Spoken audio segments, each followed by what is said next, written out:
بسم الله الرحمن الرحيم.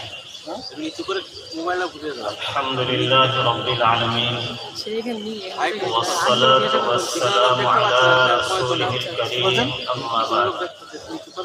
عن أبي أمامة رضي الله تعالى قال قال رسول الله صلى الله عليه وسلم: ما أذن الله لعبد بشيء أفضل من الركعتين يصليهما، وإن البر ليضر على رأس العبد ما دام في صلاته، أو كما قال صلى الله تعالى عليه وسلم تسليما كثيرا كثيرا، أما بعد.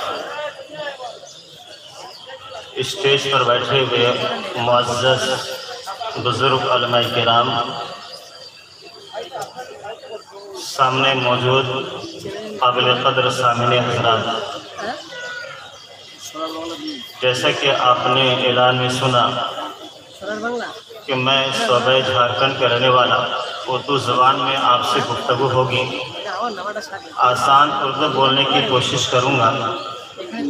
مجھے امید کہ انشاءاللہ آپ بھی سمجھنے کی کوشش کریں گے.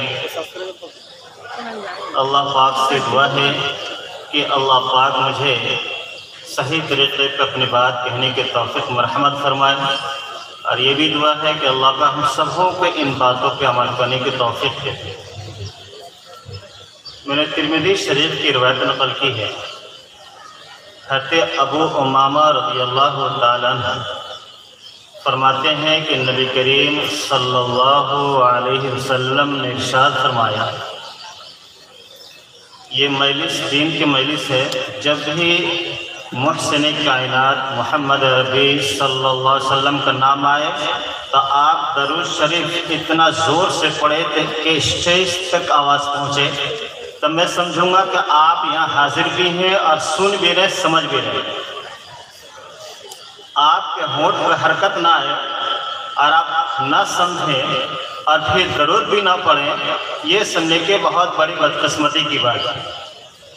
یہ تو سب آدمی سمجھتے ہیں کہ محمد رسول اللہ صلی اللہ علیہ وسلم ہم سب کے پیارے نبی ہیں، محسن انسانیت ہے، یعنی اللہ رب العزت کے بعد جس ذات گرامی کو سب سے اونچا مقام حاصل ہے وہ ہم سب کے نبی محمد عربی صلی اللہ علیہ وسلم. پیار سے محبت کے ساتھ زور کے ساتھ درود شریف پڑھا کریں صلی اللہ علیہ وسلم. مجھے بھی سمجھ رہا ہے کہ آپ تھوڑا بیدار ہیں اور شوق ذوق کے ساتھ سن رہے ہیں. جلسے میں آئے ہیں، آپ کے اندر بھی شوق ہے، جذبہ ہے، اس لیے جب بھی نبی علیہ السلام کا نام نامی اس میں گرامی آئے آپ بلند آواز سے صلی اللہ علیہ وسلم پڑھیں. انشاءاللہ جمعے کی دن ہے، جتنی کثرت سے آپ درود شریف پڑھیں گے اتنے ہی اللہ کے یہاں آپ کی مقبولیت حاصل ہوگی. تو حضرت ابو امامہ رضی اللہ تعالیٰ فرماتے ہیں کہ نبی کریم صلی اللہ علیہ وسلم نے ارشاد فرمایا کہ بندہ جب نماز پڑھتا ہے تو اللہ رب العزت کی پوری توجہ بندے کی طرف ہوتی ہے، اور اتنی توجہ ہوتی ہے کہ اتنی توجہ کسی بھی عبادت کی طرف نہیں ہوتی. یعنی ایمان لانے کے بعد سب سے افضل عمل نماز ہے. آدمی حج بھی کرتا ہے، روزہ بھی رکھتا ہے، زکوٰۃ بھی دیتا ہے، قرآن بھی پڑھتا ہے، دیگر فرائض نوافل بھی ادا کرتا ہے، لیکن مومن جب اللہ اکبر تکبیر تحریمہ کہہ کر اللہ کے سامنے ہاتھ باندھ کر کے تواضع انکساری کے ساتھ کھڑا ہوتا ہے، اللہ تعالیٰ کی طرف سے رحمتیں برستی ہیں، اللہ تعالیٰ متوجہ ہوتے ہیں، اور جس قدر نماز پڑھنے کا ثواب دیتے ہیں اتنا ثواب کسی بھی عمل کا نہیں ملتا ہے. حدیث پاک کا جو مفہوم ہے وہ یہ ہے کہ اللہ رب العزت بے انتہا توجہ کے ساتھ اس مصلی کے نماز کو سنتے ہیں، دیکھتے ہیں جو 2 رکعت نماز پڑھتا ہے، اور اللہ تعالیٰ کی طرف سے رحمتیں اس کے اوپر برسائی جاتی ہیں جب تک وہ نماز پڑھتا رہتا ہے. میرے بھائی دوست، نماز وہ عمل ہے کہ احادیث مبارکہ میں اسلام کی بنیادی چیزیں بیان کی جاتی ہے، اس میں سے سب سے پہلی چیز ہوتی ہے ایمان، اور ایمان لانے کے بعد میں سب سے پہلا عمل ہے اقام الصلاۃ، اقام الصلاۃ، نماز کو صحیح ڈھنگ پہ ادا کرنا۔ حضرت عمر بن خطاب رضی اللہ تعالیٰ نے اپنے زمانے کے اندر اپنے گورنر کو خط لکھا، کہا کہ میرے نزدیک اسلام کے تمام اعمال میں سب سے افضل اہم نماز ہے، جو نماز کی پابندی کرے گا اسلام کے دوسرے ارکان کی پابندی کرے گا، اور جو نماز کو ضائع کر دے گا اسلام کے دوسرے ارکان کو بھی ضائع کر دے گا۔ تو نماز اتنی اہم چیز ہے کہ اگر کوئی بندہ نماز کی پابندی کرتے ہوئے اللہ رب العزت کے پاس پہنچتا ہے، دنیا سے رخصت ہو جاتا ہے، اللہ پاک اس نماز کی برکت سے اس کے گناہوں کو مٹائیں گے، اس نماز کے لحاظ رکھتے ہوئے اللہ پاک اس کو جنت میں داخل فرما دے گا۔ جو فضیلت نماز کی ہے وہ فضیلت کسی بھی عمل کی نہیں ہے۔ اور آج کا حال یہ ہے کہ ہم مسلمانوں کا حال یہ ہے کہ مسلمانوں کا طبقہ میں سے صرف 5% مسلمان نماز پڑھتے ہیں، 5%۔ مسلمانوں کا بڑا طبقہ ایسا ہے، چاہے عورت ہو چاہے مرد ہو، 95% مسلمان نماز نہیں پڑھتے، 95% مسلمان نماز نہیں پڑھتے۔ مسلمانوں کی بستی ہے، مسلمانوں کا محلہ ہے، ایک مسجد ہے، فجر کی نماز کے اندر 2 سے 3 لوگ، 4 5 10 آدمی دکھتے ہیں، بلکہ اگر دیکھا جائے کہ کبھی ایسا بھی ہوتا ہے کہ امام مؤذن کو سوچنا پڑتا ہے کہ آج جماعت ہو سکے گی یا نہیں۔ ایسی نوبت کہاں آتی ہے؟ جہاں مسلمانوں کی بستی ہے، مؤذن بھی پریشان ہے، امام بھی پیچھے دیکھتا ہے، کوئی دائیں بائیں نہیں ہے، لگتا ہے کہ آج جماعت ہو سکے گی یا نہیں۔ ایسے کو آدمی آتا ہے تب جا کر کے مصلی پہ کھڑے ہوتے ہیں اور نماز ہوتی ہے۔ یہ ہے مسلمانوں کا حال کہ مسلمان نماز نہیں پڑھتے، اور نماز میں کوتاہی ایسی ہے کہ قیامت کے دن سب سے پہلے نماز کی پوچھ ہوگی۔ جو آدمی نماز میں کامیاب ہوگا اللہ کی قسم آگے کامیاب ہوتا جائے گا۔ جس آدمی سے نماز کی پوچھ ہوئی، نماز میں کمی نکلی، آگے چل کر تمام معاملات اس کے گڑبڑ ہو جائیں گے۔ اس لیے میرے بھائی دوستو، اللہ کا فرمان، رسول علیہ السلام کا فرمان ہے کہ نماز کی زیادہ سے زیادہ اہتمام کریں، نماز کی زیادہ سے زیادہ پابندی کریں۔ جتنی نماز کی پابندی کریں گے، تکبیر اولی کی پابندی ہو، صف اول کی پابندی ہو، سنن نوافل کی پابندی ہو، عوامل اشراق کی پابندی ہو، جتنی نمازوں کو پابندی کریں گے اتنے ہی ولایت کی سیڑھیوں کو چڑھیں گے، اتنے ہی اللہ کے قرب حاصل ہوگا، اتنے ہی اللہ رب العزت اپنا قریبی بنائیں گے، اپنا محبوب بنائیں گے، چہیتے بنائیں گے، جنت اتنا ہی اونچا مقام ملے گا۔ چاہے عام ہو چاہے خاص ہو، جو بندہ نماز میں کوتاہ رہے گا، نماز میں کوتاہی کرے گا، اللہ پاک دنیا میں بھی سزا دیں گے اور آخرت میں بھی سزا دیں گے۔ اس لیے سب سے اہم چیز یہ ہے کہ جو مسلمان نماز کی پابندی کرتا ہے، میں اس کو کہتا ہوں چاہے عام آدمی چاہے خاص آدمی، وہ زمانے کا بزرگ آدمی ہے۔ جو آدمی جتنی نماز کی پابندی کرتا ہے، چاہے وہ خاص ہو چاہے عام ہو، وہ زمانے کا بزرگ ہے، زمانے کا ولی ہے۔ اس لیے کہ فتنہ کا زمانہ ہے، مصروفیت کا زمانہ ہے۔ وقت کو نکال کر کے 5 وقت کی نماز کی پابندی کرے، تکبیر اولی کی پابندی کرتا ہو، سنن نوافل کی پابندی کرتا ہو، عوامل اشراق کی پابندی کرتا ہو، زمانے کا بزرگ ہے، زمانے کا ولی ہے۔ لوگ نماز کی اہمیت نہیں دیتے، دیگر چیزوں کی اہمیت دے رہے ہیں۔ کہیں پر جھگڑا تو نیاز خاصا کا ہوتا ہے، کہیں پر جھگڑا تو قبر پر چادر چڑھانے کا ہوتا ہے۔ یہ وہ چیزیں ہیں جس کا اسلام میں کوئی لگاؤ نہیں، اسلام کی اس کا کوئی تعلق نہیں۔ وہ نماز جس نے آپ نے آخر وقت اپنی زبان سے الصلاۃ الصلاۃ کہ جو آپ نے آواز لگائی، اس کے پر آج کو کمر بستہ نہیں، بلکہ ایک ایسی چیز جس کے اسلام میں کوئی تعلق کوئی ثبوت نہیں، اس کے پر آج مسلمان میں جھگڑا ہوتا ہے، مار پیٹ ہوتی ہے، مسجد سے نکال دیا جاتا ہے، اسے کافر کہا جاتا ہے، اسے گالیاں دی جاتی ہے، اسے سماجی بائیکاٹ کیا جاتا ہے۔ ایسی چیز جس کے اسلام میں کوئی ثبوت نہیں، اور وہ نماز، وہ مقدس عمل جو آپ نے امت کو دیا، اس کا حال یہ ہے کہ نماز چھوڑ کر کے سب سوئے رہتے ہیں اور اسٹیج پر آتے ہیں تو زمانے کے ہیرو بنتے ہیں۔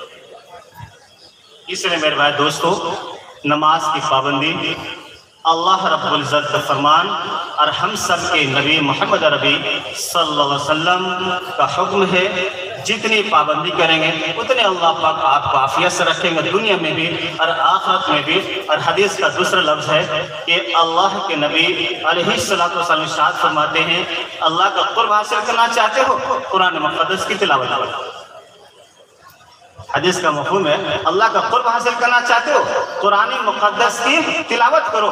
جس گھر میں صبح و شام قرآن پاک کی تلاوت ہوگی، جس گھر میں صبح بھی قرآن شریف پڑھا جائے رات کو بھی قرآن شریف پڑھا جائے، اس گھر میں اللہ کی رحمت برستی ہے، اس گھر میں فرشتے آتے ہیں، اللہ تعالیٰ کی طرف سے رحمت برکت اترتی ہے۔ اور جو گھر قرآن مقدس کی تلاوت سے خالی ہو وہ گھر آصف زدہ، شیطان زدہ، سحر زدہ، وہاں پر بدماش، گنہگار، شرابی، کبابی ہوں گے، وہاں پر فرشتے نہیں جائیں گے۔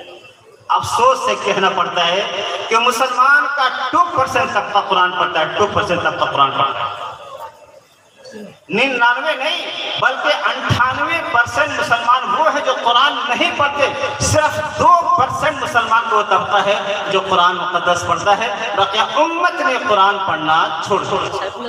اور اب تو موبائل آ گیا نا، جو یہ پرسنٹیج ہے بتا رہا ہوں نا، اس موبائل کی نحوست میں 1% بھی ختم ہو چکا ہے، صرف 1% مسلمان قرآن کی پابندی سے تلاوت کر رہے ہیں۔ باقی مسلمان کا حال یہ ہے کہ قرآن سے دل مسلمانوں کا اٹھ چکا ہے۔ تلخ باتیں سننے میں اچھا نہیں لگتا ہے لیکن کیا سننا ہی پڑتا ہے۔ جو مسلمان کچھ قرآن پڑھ لیتے ہیں، جب سے یہ موبائل آیا 4G جب سے موبائل آیا تب سے قرآن کی تلاوت بہت سارے لوگوں نے مسجد میں پہنچ کر کے صف اول بیٹھ کر کے موبائل کھاٹتے ہیں، قرآن مقدس رکھا ہوا ہے، کسی پڑھنے کو توفیق نہیں ملتی ہے، موبائل کی دنیا میں کھو کر کے مسجد کے صحن میں، مسجد کے حد میں، مسجد کے صف میں جس قدر بے حرمتی آج موبائل کے بہانے سے ہوتی ہے کبھی اس سے پہلے نہیں ہوئی۔ تو جو کچھ پڑھا جا رہا تھا یہ موبائل نے وہ قرآن کا شوق چھین دیا۔ اللہ پاک قرآن مجید ارشاد فرماتے ہیں کہ ہمارے نبی صلی اللہ علیہ وسلم قیامت کے دن امت شکایت کریں گے، یا ربی ان قومی اتخذوا ھذا القرآن مہجورا، میرے رب میری امت نے قرآن کو چھوڑ دیا۔ کیا ہے؟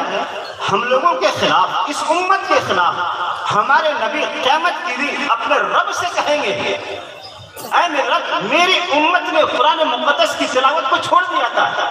کیا جواب آپ کے پاس؟ کیا جواب آپ کے پاس ہوگا؟ کہ یہ موبائل کی دنیا آپ کو جواب وہاں دلا دے گی؟ کیا یہاں کی مصروفیت، یہاں بال بچے کی مصروفیت، کاروبار دیگر چیزیں، کیا وہاں پر آپ جواب دلا سکیں گے اس سے؟ میرے بھائی دوستو، نام کا مسلمان ہونے سے کام نہیں چلتا ہے، کچھ کر کے دنیا سے جانے سے اللہ پاک ان کے اداؤں کو قبول فرماتے ہیں، ان کی نیکیوں کو قبول کرتے ہیں، ان کے گناہوں کو معاف فرماتے ہیں، نیک صالحین کے ساتھ جنت میں ان کو جگہ دیں گے۔ اور جو آدمی آوارہ گردی کے ساتھ دنیا سے گیا، جو آدمی گناہ میں ڈوب کر کے گیا، دنیاوی مست موج والی زندگی گزارا، اسلام سے بیزار رہا، قرآن سے دور رہا، نماز سے غافل رہا، ذکر اذکار سے غافل رہا، اس کے زبان پہ قرآن پاک کی تلاوت نہیں، اس کے پاس احادیث نہیں، اس کے پاس کوئی ذکر خیر کا کوئی ذخیرہ نہیں، ایسا آدمی جب اپنے رب کے پاس پہنچے گا کس امید سے اپنے رب سے امید لگا گا آج رب مجھے معاف کر دے گا۔ نماز مسجد میں پڑھی جاتی ہے، قرآن مقدس کی تلاوت مدرسے میں ہوتے ہیں، اس بنا پر یہ مسجد اور مدرسہ مسلمانوں پر اسلام کی ریڑھ کی ہڈی ہے۔ جب تک یہ زمین پہ مسجد ہے، جب تک یہ مدرسے ہیں، یہ اسلام کے قلعے ہیں، اسلام کے محافظ ہیں، جب تک یہ ہیں ہم اور آپ اسلام موجود ہے۔ جس دن یہ ختم ہو جائیں گے اسلام مسلمانوں وجود مٹ جائے گا۔ اس لیے میرے بھائی دوستو، اسلام کے تحفظ بقا کی خاطر، اسلام کی شان آن کو باقی رکھنے کی خاطر مسجد کو آباد کرنا ہے۔ مسجد میں 5 وقت کی نماز کی پابندی وہاں کرنی ہے، نوافل کی پابندی وہاں کرنا ہے، ذکر اذکار وہاں کرنا ہے، اور گھر کے اندر آ کر کے قرآن مقدس کی تلاوت کریں گے تو مسجد بھی آباد ہو گئی، ہمارا گھر بھی آباد ہو گیا، برکتیں مسجد میں بھی آئی، ہمارے گھر میں بھی برکتیں آئی، ہم بھی آباد، مسجد مدرسے بھی آباد، ہمارا گھر بھی آباد ہے۔ جب اس طرح سے اپنی زندگی گزاریں گے اللہ دنیا میں عزت رکھیں گے اور آخرت میں بھی عزت رکھیں گے۔ اور اگر اس عمل کو ہم نے چھوڑ دیا تو یہاں کیا ہے ذلت ہی نہیں بلکہ وقت آ چکا ہے کہ مسلمانوں کو وہ منظر دیکھنا پڑے گا جو مسلمانوں نے کبھی سپنے میں خواب میں بھی نہیں دیکھا ہوگا۔ اس لیے میں میرے بھائی دوستوں 5 وقت کی نماز کی پابندی آپ خود کریں، اپنی بیویوں سے، بیٹیوں سے، بچوں سے، اولاد سے، سب سے قرآن مقدس کی تلاوت گھر پہ کریں، مسجد میں کریں، چلتے پھرتے کریں، ذکر اذکار کریں، اور اسی طرح سے گناہوں سے بچنے کی کوشش کریں۔ جب اس طرح سے زندگی گزاریں گے تو اللہ پاک آنے والے بلاؤں، مصیبتوں کو ٹال دیں گے، پریشانیوں کو ٹال دیں گے۔ اللہ کے ہاتھ میں لوگوں کو، اللہ ہی کے پاس ہے، اللہ ہی کے ہاتھ میں لوگوں کو دل، اللہ جو چاہیں گے کیا ہے فیصلہ فرمائیں گے۔ حالات کو بدلنے والے اللہ ہے، مصیبت لانے والے اللہ ہے، وہی مصیبتوں کو دور کریں گے۔ جب تک نماز کی پابندی نہیں ہوگی، قرآن پاک کی تلاوت کی پابندی نہیں ہوگی، گناہوں سے اجتناب پرہیز نہیں ہوگا، تب تک حالات بدلنے والے نہیں ہیں۔ اللہ پاک سے دعا ہے اللہ مجھے بھی آپ سبوں کو بھی نماز 5 وقت پڑھنے کے توفیق مرحمت فرمائے، قرآن مقدس سے شغف تعلق عطا فرمائے۔ وآخر دعوانا ان الحمدللہ رب العالمین۔